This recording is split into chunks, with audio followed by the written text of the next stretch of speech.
Pagkatapos ng 100 taon, lahat tayo ay nakalibing na. Amen? Nakalibing na rin, sigurado, ang ating mga minamahal, ang ating mga kamag-anak, ang ating mga kaibigan, ang ating mga kakilala.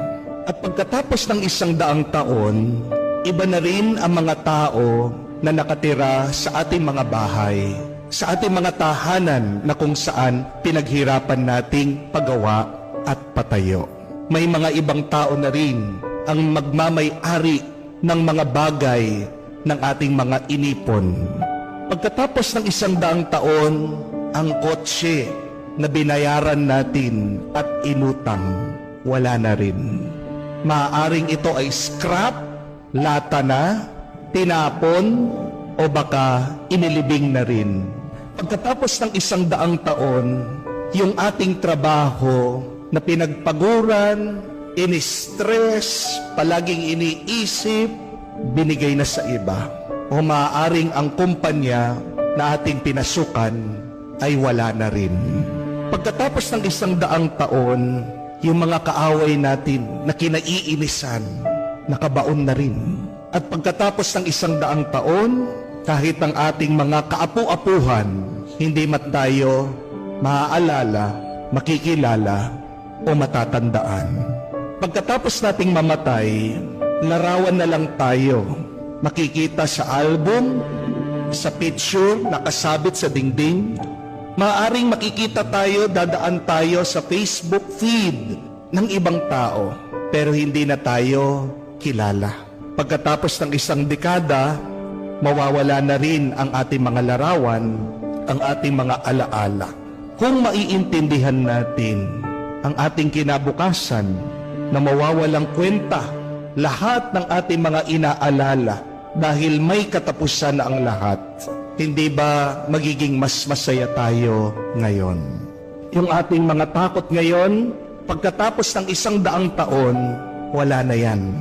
At pagkatapos nating mamatay, yung ating mga pangamba, wala na rin kwenta. So tandaan natin ito, mga kapatid, that life is short and quick. Maiksi lang ang buhay at mabilis. Lalong-lalo na ito ay umiiksi at bumibilis dahil sa ating takot, pag-aalala at pangamba.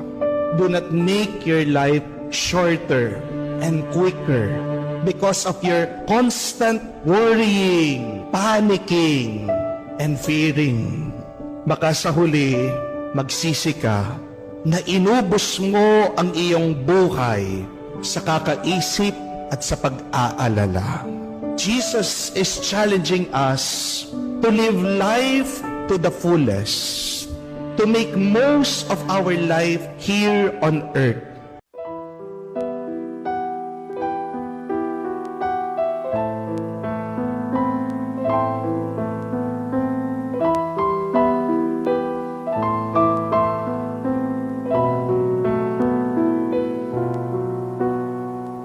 Minsan lamang ako daraan sa daigdig na ito. Kaya anuman ang mabuti, maaaring gawin ko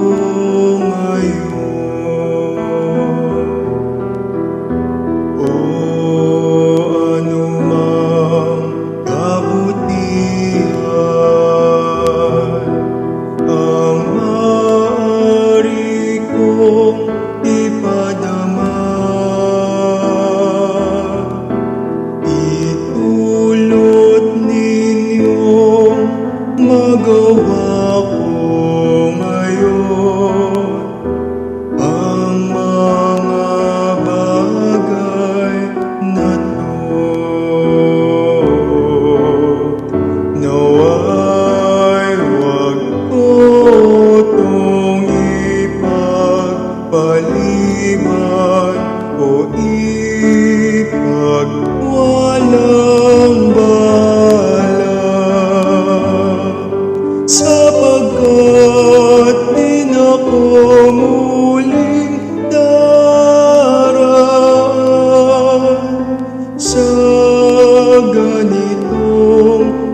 ipagwalang bahala, sapagkat di na ako muling darang sa ganitong mga landas.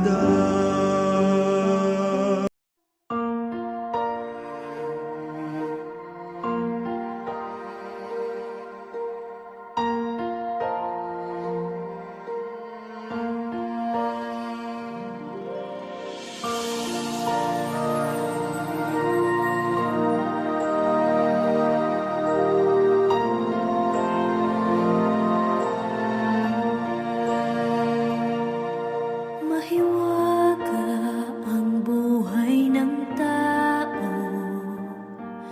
Ang bukas ay di natin bihon. At manalig lagi sana tayo. Ang Diyos ang pag-asa ng mundo.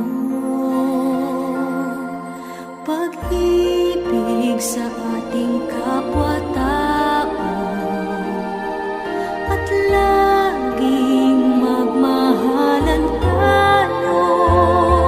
Yan ang lunas at ligaya at pag-asa ng bawat kaluluwa.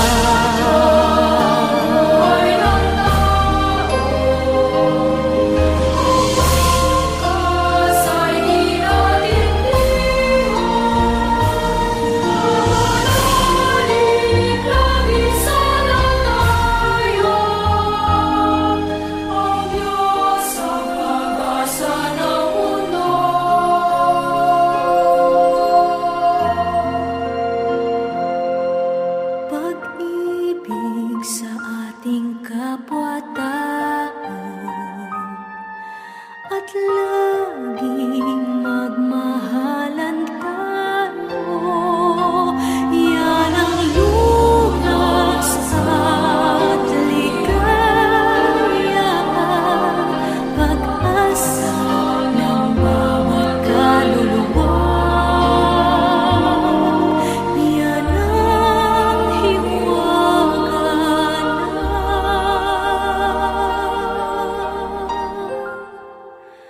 ng buhay ng tao.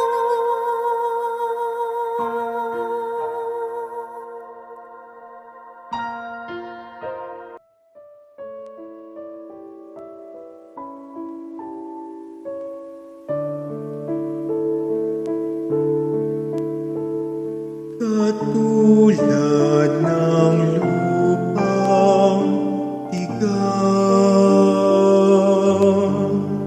walang tubig ako'y nauuhaw.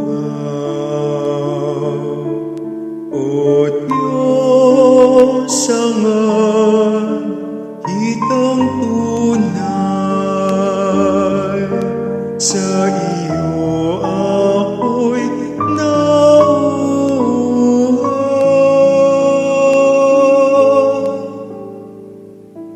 Kaya ika'y minagmasdan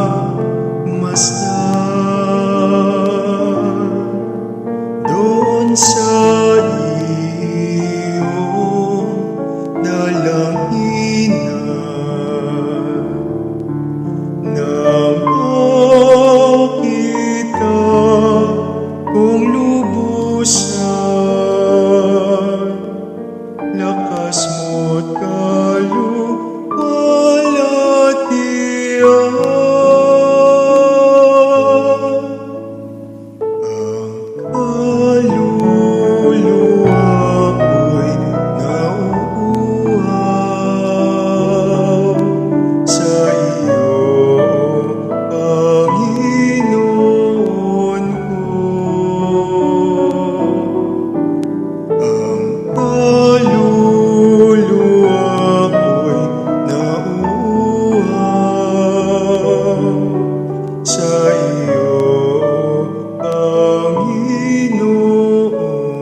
sa buhay sa mundo.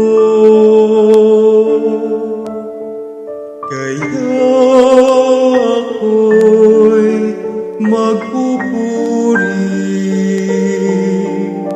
ngalan mo'y aking sasambitin.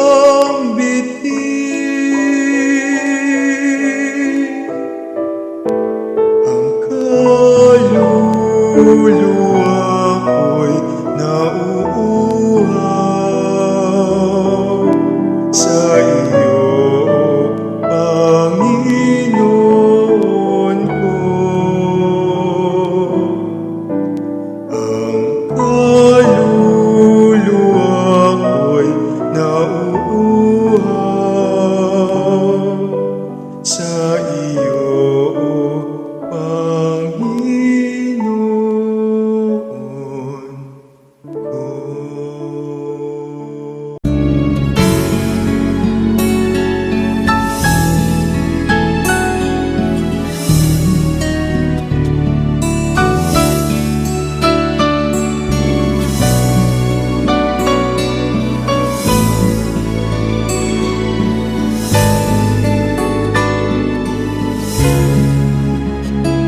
O Diyos Ama, Diyos Anak at Espiritu,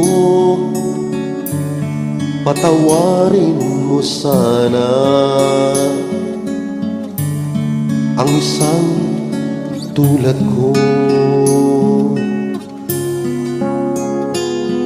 Nagkamali, nalimutan ang utos mo. Ikaw lamang ang lunas, pakinggan mo ako. Pagsisisi kung wakas ay walang katumbas, pagkat puso niya'y laging bukas at handang ituwid ang landas. Magsisisi ang bulong ng puso kong ito, patawarin mo sana ako. Paksa mo'y dinggin mo.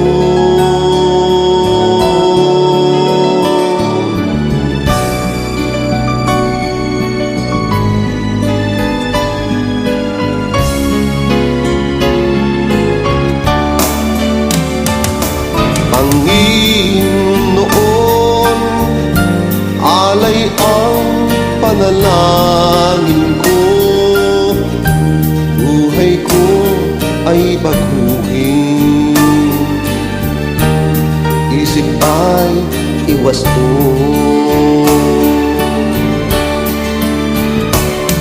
Sadyang ikaw ang lahat dito sa mundo. Ikaw ang kasagutan sa bawat dasal ko. Pagsisisi kung wagas ay walang katumbas, pagkat puso niya'y laging bukas at handang ituwid ang landas. Pagsisisi ang bulong ng puso kong ito, patawarin mo sana ako.